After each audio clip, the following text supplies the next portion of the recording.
Welcome to Sober and Lit, the podcast for women who want to get sober, stay sober, and live a life that's way more lit than it ever was with wine. We're your hosts, Ruby and Susan, two alcohol freedom coaches keeping it real with stories, tools, and zero judgment. Whether you're sober curious or all in, you're in the right place. Let's feel lit, alcohol free. Hello and welcome back to the Sober and Lit podcast. We're so excited to be here with you today. And today we have an amazing guest, Meg Geisewite, who I met a few years ago, actually through Sober Sis and also through Zero Proof Experiences. She was a presenter at the Tampa Zero Proof Experiences event, and we met in person. It was awesome. And I have read her book, which is called Intoxicating Lies, and it is a fabulous book. So we're really excited to have her on the podcast. So welcome, Meg. Oh, thank you so much. I really appreciate all your support, and I'm so excited to talk to both of you today. Thanks for having me. I'm just going to start with your bio, and then we'll dive right into your story, because I know our listeners really love hearing others' stories. So Meg is an ordinary mom, but what mom is really ordinary? We're all extraordinary, but who found herself trapped in the mommy wine culture. She began her sober curious journey in November of 2019, where her love of science led her to discover the real truth about alcohol and its seductive lies. As a speaker and award-winning best-selling author, Meg is changing the narrative on the mommy wine culture, the hustle culture, and our pro-drinking culture. In Meg's debut book, Intoxicating Lies, One Woman's Journey to Freedom from Gray Area Drinking, Meg flips the script on the 5 most intoxicating lies we tell ourselves about alcohol and our self-worth. Meg is passionate about giving back to the sober community and helping women break free from the intoxicating lies of alcohol. She's the founder of the Healing Hive, an emotional sobriety community who explore monthly topics on emotional sobriety through journal prompts, discussion, and creative art therapy. And Meg has been published in After Magazine and Alcohol Is Not Your Friend, and has been featured in Delaware Online, Delaware Today Magazine, and the Cape Gazette. And you can find Meg on nature trails in Delaware, where she loves riding her bike or hiking with her husband of 22 years, Paul, and their 2 teenage children, Ashley and Grant. And to learn more about Meg, you can visit intoxicatinglies.com. So welcome, Meg. Why don't you tell us a little about your story and what led you to write your book? And, really what was the turning point that made you say, that's enough, and really begin your journey to freedom? Yeah, so my book really starts with the intoxicating lies that we tell ourselves at a young age about our self-worth, as well as how we are modeled by society and friends and family, that alcohol is the way to calm our anxiety, find connection, and acceptance. It's the way that we think that we can only have fun, and it's a reward for a lot of tired moms, whether they're working or not, as self-care. Mm-hmm. And our relationship with alcohol is insidious. It slowly grows over time. And for gray area drinkers, that can be very, very confusing space to be in, because I never hit a rock bottom with my drinking. My friends and family said my drinking was just like theirs. No one was telling me to get help. And quite frankly, some of the rock bottom quit lit stories were keeping me stuck, because I kept comparing myself to those stories and saying, well, my drinking isn't that bad. I must not have a problem. Mm-hmm. But as like a type A, always wanting to be in control type of person who was highly successful at work and really to the outside world looked like I had everything together as a mom, as a career professional, as a wife. But I was really guzzling down the mommy wine culture lies. I was buying the tea towels and the napkins that said behind every great mom is a bottle of wine. And I used it as my self-care. I used it as an excuse to connect with other mothers. And slowly over time, it became this reward where I had 3 back-to-back life issues that happened 2 weeks apart. I talk about it in my book. Mm-hmm. And that recreational use of wine shifted pretty quickly to a nightly medicinal use. And I was very confused because I was stuck waking up with shame and regret and blame. And I kept beating myself up. Like, what is wrong with me? Why can't I get this under control? Everyone around me has it under control but me. And I really felt alone and isolated during this time. In fact, I finally got the courage to tell my therapist that I thought I had an issue with drinking. And because she's the expert, she said to me, nope, I don't think you do. I think that you're thinking about it too much. Well, her ill advice kept my gray area of drinking for 2 more years. And it really wasn't until I listened to my own inner knowing, not all the outside opinions, even from the experts. And I listened to that small, quiet voice that was saying, this is not serving us. You're not in your highest potential with this. You have got to explore this. And so in November of 2019, I decided to do a 21-day reset with SoberSis because when she talked about this retox to detox loop, I was like, oh my gosh, there's somebody else out there that feels like I do. I had already Googled, am I an alcoholic? Didn't really relate to that terminology. And so I thought, my gosh, well, I don't want to break up with alcohol. I just want to get the tools under my tool belt to become a quote unquote normal drinker again. And so I thought I'll just do this 21-day reset and I'll reset my drinking. This is exact. And I thought I'll be there with me and maybe 1 or 2 other women. And I got into her program and there were thousands of women. And I was like, what is happening here? Why are there so many women that feel like I do? And first of all, I was relieved to know that I wasn't alone, but petrified that there were so many women in this space. So I learned about gray area drinking from Jolene Park. And I thought, great, I will read every book on gray area drinking. I am going to figure this out. Well, in 2019, there wasn't one book on gray area drinking. And during this reset, I became more curious about why was I using a carcinogen with my kale salad?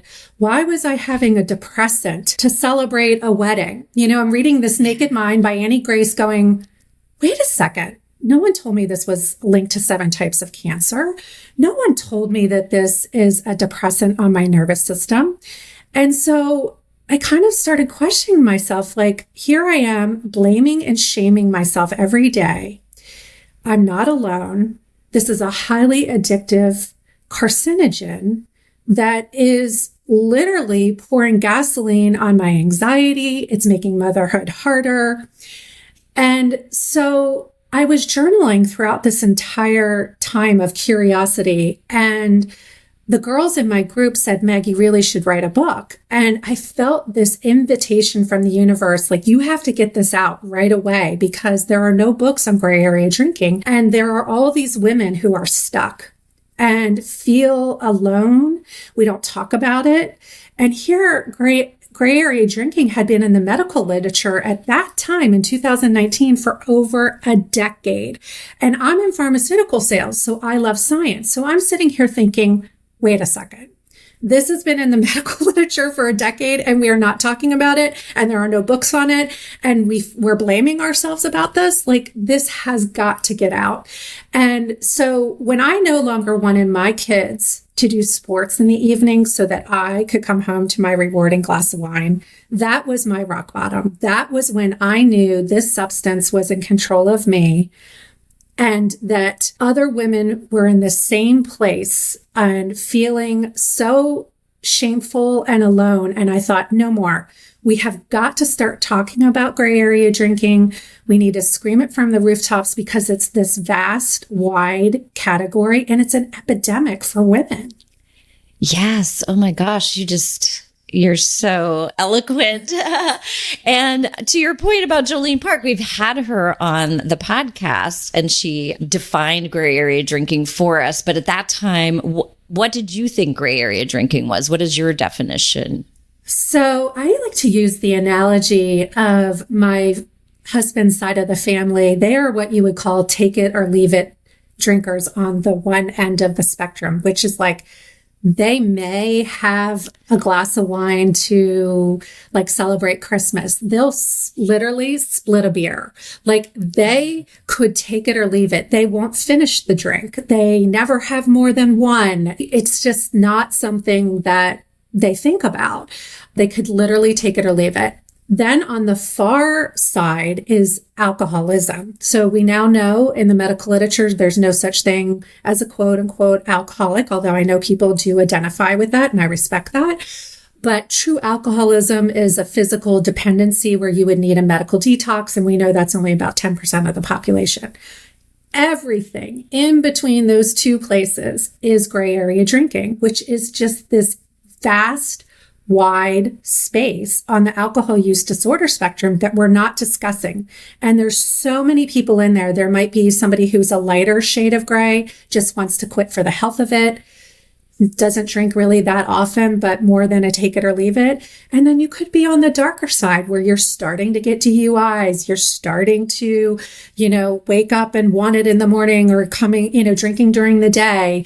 You're not physically dependent yet, but you're really shifting down this one-way drinking highway, as Jen likes to say. And if we don't take an exit ramp and explore our relationship with alcohol, no matter what hue you are on that spectrum, we're really doing a disservice to our health, to our spirit, and to our mind. And so I just want to shout it from the rooftops because I still, to this day, even though my book has been out for a long time, I don't believe that we have even scratched the surface and the awareness of what gray area drinking is. And we're still, the news media hasn't picked it up. They're still putting people in this black and white drinking boxes, which drives me crazy. It's so, I'm in a women's group with my church and was sort of bringing it up last night. They have not heard this term. They're like, what is that? And yeah, everybody's thinking either you're a normal drinker or you're an alcoholic. And it's those two camps. And that's where I was too. And that's what terrified me when I started to realize I think my drinking is a little problematic. And then that's what scares us. What does that mean? And that can keep us from getting help or just doing something about it. So Jolene Park actually endorsed your book. So I want to read it because I noticed this. If you're questioning your drinking or curious if you might be a gray area drinker, Meg gives a well-documented account of the gray area drinking experience, an experience many women will relate to. Yes. And that is true. I totally related to so many areas of your book. And one of the ones that really stood out to me was when you were trick-or-treating and you have your Prosecco or your white wine or your red wine or whatever and take your kids trick-or-treating. And one of the gals that was trick-or-treating with you asked you if you drink every night and then asked you how much you drink. And then both of your reactions were like, oh, phew. And that's what we've done in our culture is normalized drinking every night and even drinking a whole bottle of wine, right? Yes. And it's scary because she was a prominent lawyer. She's actually a judge in town. Like, this is somebody on the outside who appears to have it all together, much like myself, winning awards at work. And here we are with our Yeti cups filled to the brim with Prosecco. And I remember halfway through the neighborhood, like worrying about how was I going to refill my cup? I had to refill my cup. My kid was getting his treat. I needed my treat. I deserved it. I worked hard today. I took care of my family. I earned it. And this is the number one lie in my book that every community I've spoken to says, especially for women, this is their self-care. And they have been told that they've earned it. They deserve it. And what a shitty, excuse my French, but what a shitty consolation prize for women, right? Because It's only making us sick.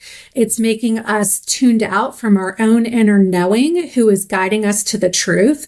And it is making motherhood so much harder. And so when she said, oh, thank God, I drink almost every night too, and I drink almost a bottle of wine, we had this, condolence and like comfort in knowing that we were both on the same page. We both looked like we had it together, but did we really?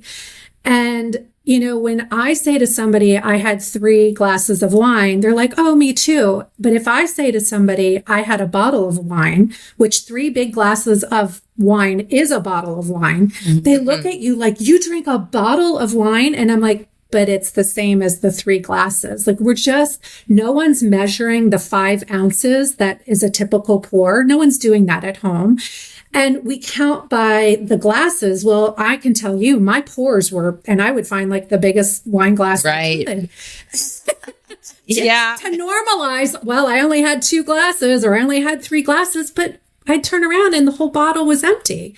So I had drank a bottle of wine. Yeah. Yeah. And but we tell ourselves these lies. Oh, absolutely. That's why I love the title of your book, Intoxicating Lies. It's so true. This is how I would trick myself. I would leave an inch or 2 in the bottle so that I could say I didn't drink a whole bottle. But then that next night, an inch or 2 in the bottle is not enough. So then I have to go get another bottle for that night, and it's just, you describe it as the wine cycle of hell, like a spin cycle in the washing machine, around and around.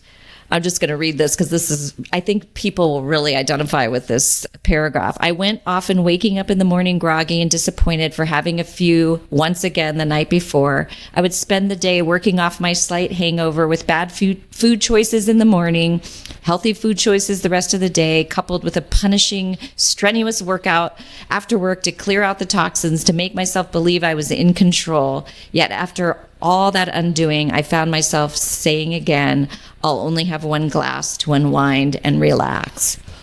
Wow. Meg, I relate to every single thing you've been saying. I mean, it's like you're saying my story, especially around, I was just picturing myself at Halloween. That's exactly what we did.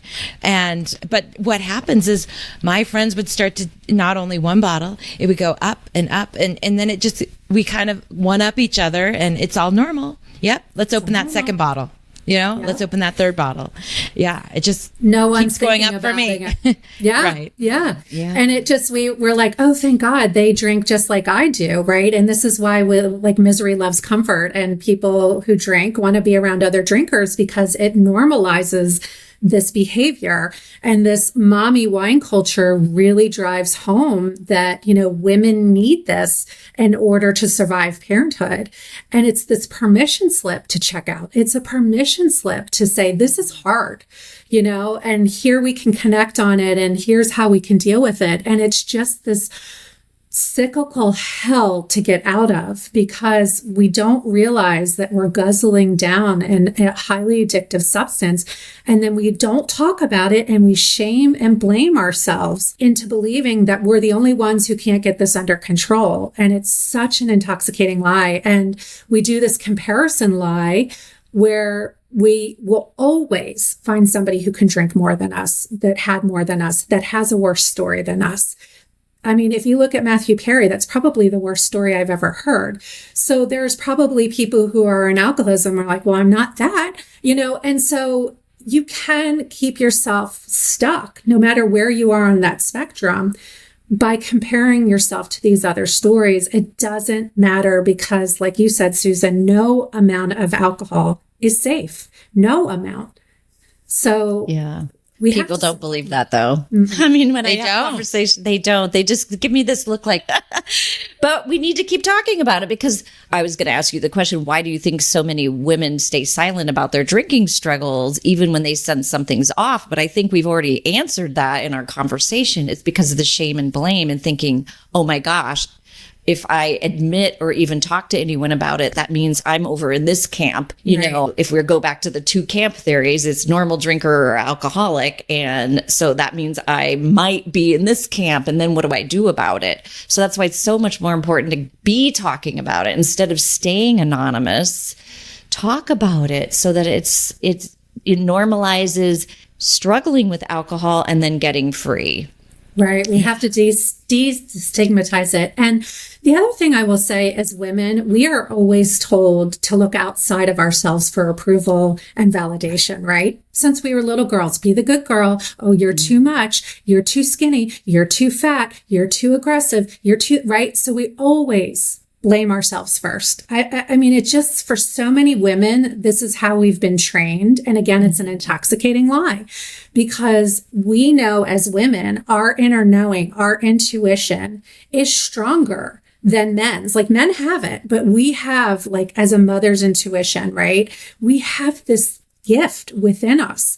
And when we drink alcohol, we numb that, we lower our frequency. So the frequency to connect to that inner knowing has to be clear. And when we drink, we cannot connect to that higher frequency, and because it's a depressant.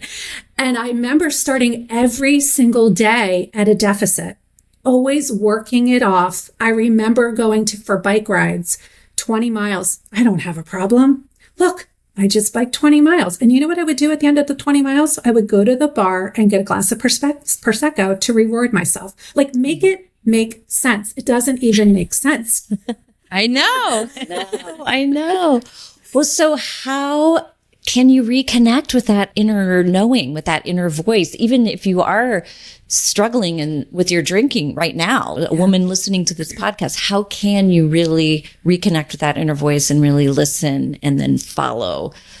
Such a great question. So it's probably my most favorite question. And this is what we focus on in my community. And if anybody wants to go to my website, there's a free resource about what I'm about to discuss. So they can go to intoxicatinglies.com and get a free meditation resource guide.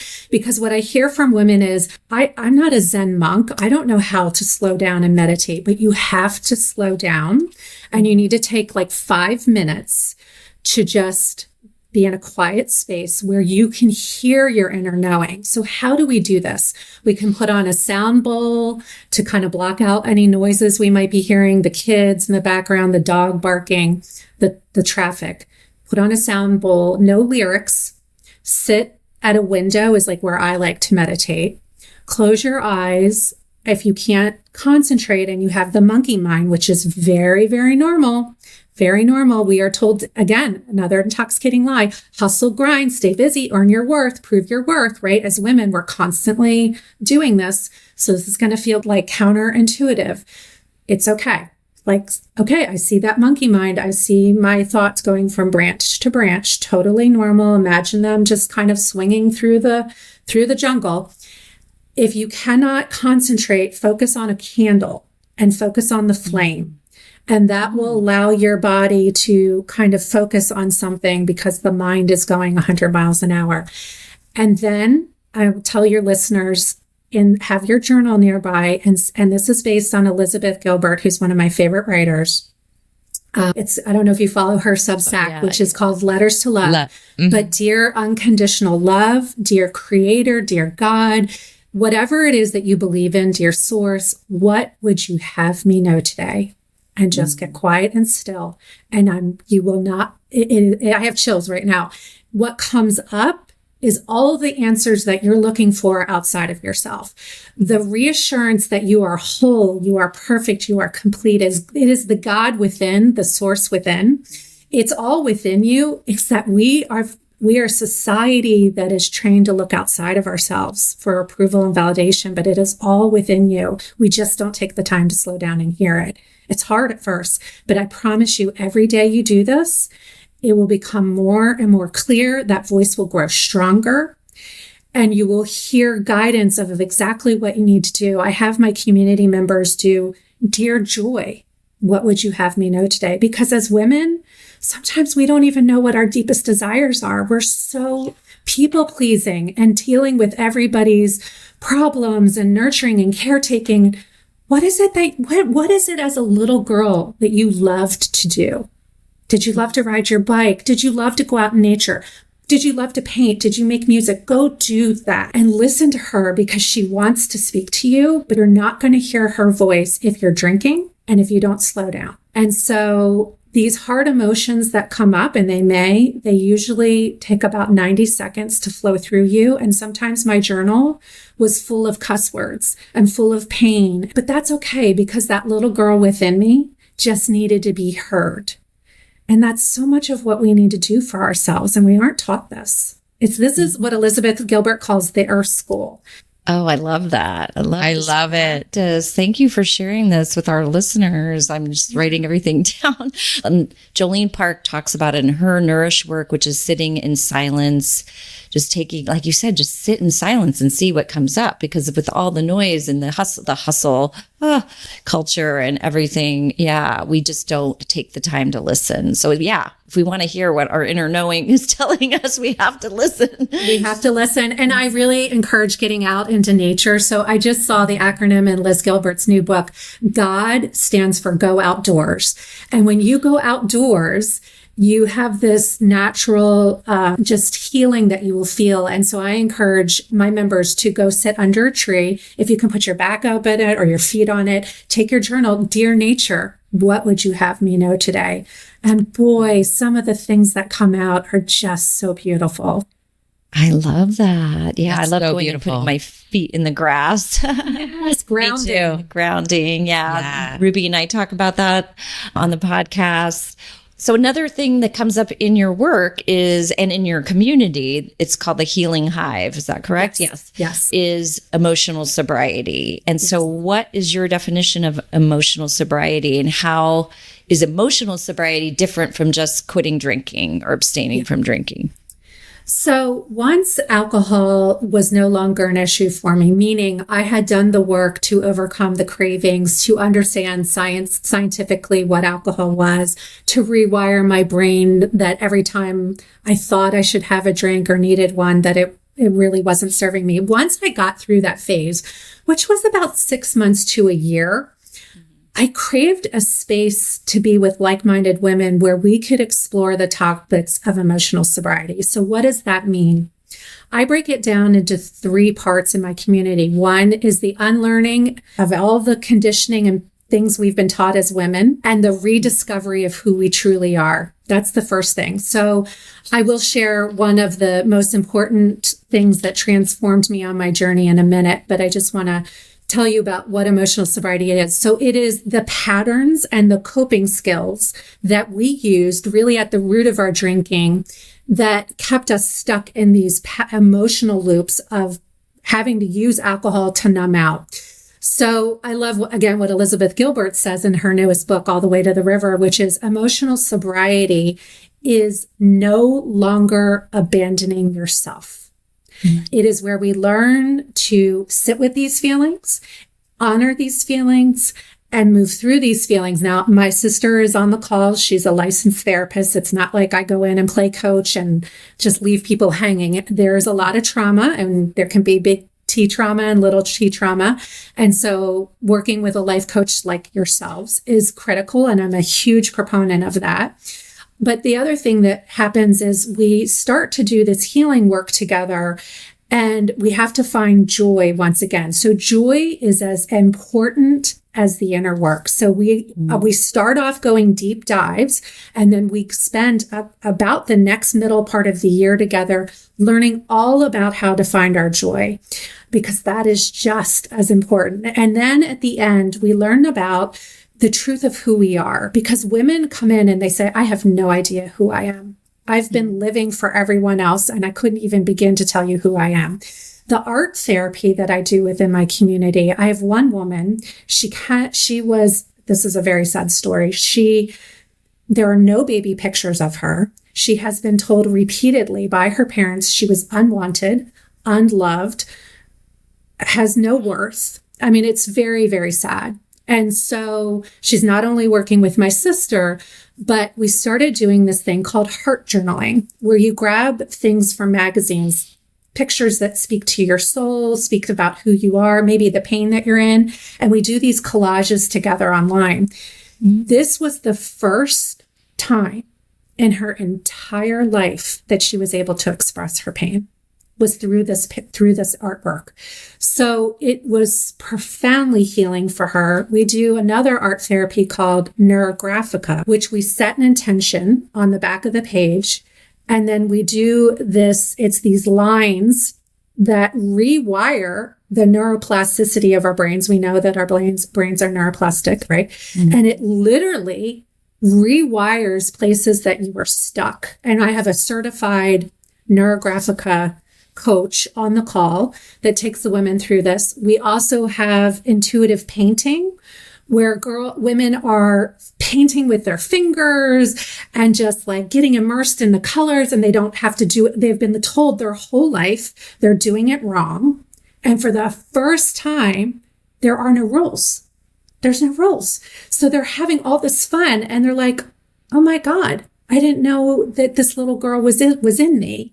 So it's just that I feel like it's my greatest honor to witness these women, their souls come alive again. And I really feel in my heart of hearts that alcohol dims all of that, and it doesn't allow you to connect to that little girl, that inner knowing within you. Wow, that's beautiful. And I actually do some of this work with my clients while they're exploring their drinking or quitting drinking, because I find some people need this in order to quit drinking. Like they have to have the coping skills and some emotional regulation tools in order to put the drink down. So it's kind of incorporated in coaching and helping women. But I love that. Find our joy. Yes. And that's a big part of my coaching. Yes. Yeah. We've been outsourcing our joy to alcohol, which is not true joy. No, it's stealing our joy. Yes, exactly. And that's an intoxicating lie, right? Yes. And one of if you want me to share with your listeners, the biggest transformation for me in my journey, it's called becoming the creator of your life. So if your listeners if they have a journal in front of them or they have a pen and paper, if you'll draw a triangle upside down, and at the very bottom of the triangle, if you'll put down victim, and then in the top left, you put persecutor, and the top right, you put rescuer. Now, this is based on a book called TED, The Empowerment Dynamic by David Emerald. And I highly recommend it's a short little book. But what happened when I was drinking is I was the victim. And most of the world lives in 90% of the world lives in a victim consciousness.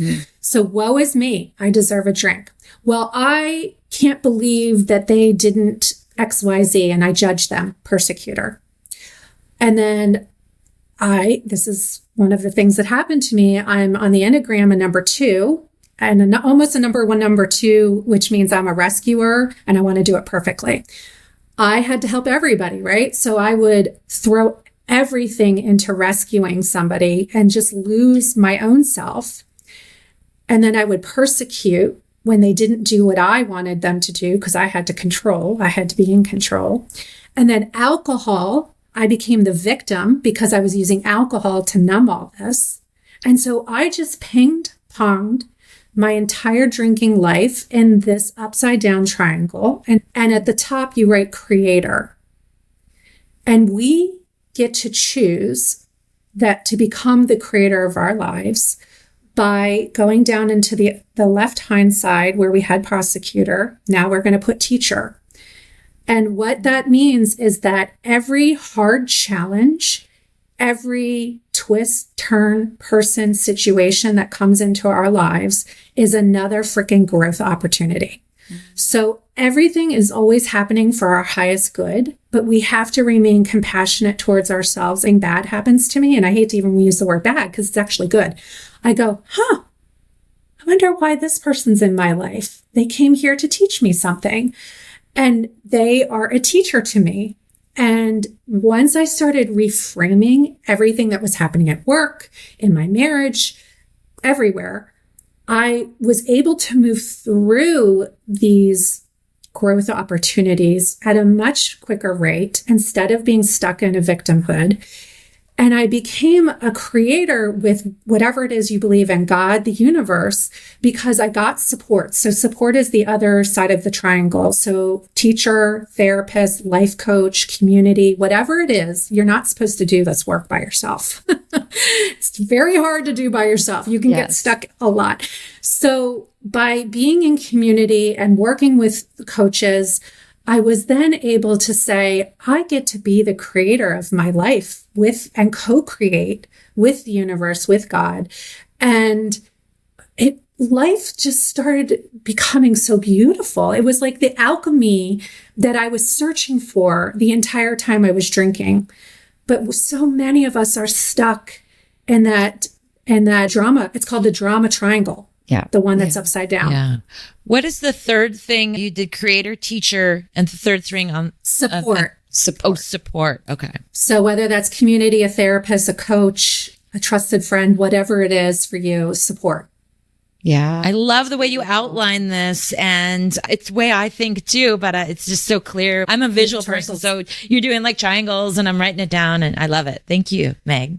It was the biggest game changer for me. It was once I stepped into that empowerment dynamic and out of that victimhood, I took back my voice. I took back my power. I took back my agency. And that is what women want to do, right? They want to be able to step into being a creator of their life. And it's like, how do we do this? It's not easy. It's not easy, but that's why we have the support, right? That's why we have the support. But I tell everyone, if you hold curiosity in your right hand and compassion in your left, you can't go wrong on this journey. I love that. Oh my gosh, we're all about curiosity and compassion here on the podcast. So that's amazing. So I have two last questions. The first one is, if you could speak to a woman who's in the exact place you were once, wondering if her drinking is bad enough, what would you tell her? Oh, I would tell her that life wants so much for her to live into her highest potential, to be at the highest frequency, that it is so much more rich and vibrant and therefore her highest good, but that you can't feel that, you can't connect with that, you can't see that when you're drinking. You just can't. It just will not allow you to tap into everything we just discussed. I mean, yeah, I would look at a sunset and say, that's pretty, but there's this deeper spiritual awakening that I see my alcohol-free journey as the greatest gift that I have ever given myself. I mean, if you truly, truly want to step into the best version of you and get out of this hellish cycle and want to have true freedom from everything that is holding you back, please explore your relationship with alcohol. Thank you. Oh my gosh, that was so eloquent. You're a lovely, lovely writer. I have to say, I love your book, and I've read a lot of Quit Lit, and this is well written as well. It was a pleasure to read, especially for a gray area drinker. This is a book you need to read for sure. Yeah, you were right. There was nothing out there. I would read some Quit Lit too, and yes, go, oh, okay, I'm not that bad. Phew. Okay. I don't need to do anything. It keeps you stuck, right? Yes. Yeah. Or just not relating. Yeah. Just kind of going, oh, okay, well, but this one I related to so much of your story, including some of the trauma that you had in your past. And, that is also trauma, having trauma in our life. We all have big T, little t is also something that can lead to alcohol use disorder for that self-medication. And so this is the part of our podcast where we always ask our guests what they do in their life to feel lit. So I'm so excited about this question too, because it goes back to everything that we were talking about. So I never saw these three things when I was drinking. And these three things I look for every day. So when I go on a walk, you guys call it glimmers. I call it find the beauty in the day. And I take a picture of something that's beautiful, whether it's a bird. I collect and see hearts everywhere and leaves and rocks. And I was eating ice cream the other day and some dropped off of my spoon onto a piece of paper in the shape of a heart. I couldn't even believe it. I was like, even my ice cream loves me. But find the beauty in the day. It's that attitude for gratitude that really shifts your brain first thing. I do it first thing in the morning on my walks. And I believe that the universe, God, wants you to see the beauty, that it's a reflection of your own beauty. So whatever it is for you, that is the universe, whatever you believe in, saying this is the beauty within you. So if we can just really take that in and not just walk past it and be like, wow, look at this beautiful color that is inside of me, or this beautiful love that is inside me with the hearts. The other thing that I see now, I'm in my car for work because I'm in pharmaceutical sales and I'm looking at license plates all day, but I see that on my phone, there's angel numbers. And so when you talk about how do you know, you can trust yourself and how can you feel in a journey that feels very uncertain, I will get in one day, 111 on my phone, on a license plate, on an address, the receipt at lunch. It will be 111. And it almost without it's not a coincidence. That day, 111 means listen to your intuition. Something will happen where I had to listen to my intuition, and it was steering me into the highest good for that person, for myself, or whatever it was. And so I started noticing it in animals, like spirit animals. And I know some people think this is woo-woo, but like I would be thinking about leaving a friendship or something that's no longer serving me. And I would be on my bike and a snake would come out in front of my bike. Now, how often does that happen? Like hardly ever. But the universe was telling me to shed it, to let it go. That's what the symbol of a snake is. So I started tuning into these little messages, the secret language of the universe. And it was like, I've got your back. You're protected. Keep going. You're in a line, like 222. You're in alignment. So all of these things are speaking to us and saying, and it's always for your highest good, like, keep doing this, go this way, right? And so that's how we tune in, and that's how we start to trust this inner knowing and the universe that's guiding us. And it's such a beautiful thing. And I never saw any of it when I was drinking. Right. Wow. That's really interesting. I do see that on your Instagram because I follow you on Instagram, and I've seen you showing pictures of finding the beauty of the day and also your angel numbers. And I don't really know anything about that. It's one more way of having a confirmation or an affirmation in a journey that has lots of twists and turns, lots of uncertainty. It's like, when I wake up and I think how's this ever going to work out? How is this ever going to be? And then the numbers start coming in and the animals start coming in and the hearts start coming in. And it's like, okay, Meg, stop, right? This is all happening for my highest good. Just trust the process, trust God, have certainty beyond logic. And it all works out for our highest good. It always does. Well, that is a perfect place to end. Because we believe that too. I believe that too is what I wanted to say. Yeah. Well, especially once you put the glass down, right? And that's actually coming back to that. That's the thing though. This all doesn't happen while you're drinking. You just don't notice it. You're numbed out. Put the glass down and see what's out there for you. Yeah. What a beautiful. You're too fogged out. Yep. Yeah. Life becomes technicolor, after. Yes. Well, wow. This was a beautiful, beautiful time. I'm so glad we had you on for our listeners. I think so many people are going to relate to this podcast episode, and I hope many people go get your book and really explore some of these practices that you shared with us. I really want to thank you so much for your generosity and sharing your practices for feeling lit. It's my pleasure. Yes, I hope that it helps many women or men too. So thank you. Thanks for having me. Thank you. So once again, where can they find you if they want to connect more with you and your website and what you're offering? So intoxicatinglies.com is the website, and that's where the free resources on meditation are. But if you want to learn more about the Healing Hive, and then I'm on Instagram primarily, and on Instagram, it's just all one word, Intoxicating Lies book. And I do have the Healing Hive community as well on Instagram. And so, yeah, you can get a signed copy of my book on my website, and I will mail it personally to you if you are interested. So thank you again for having me. I loved our conversation. It was truly beautiful. Thank you. And thank you so much for tuning in to the Sober and Lit podcast. We're so grateful to all our listeners, and we will see you next week.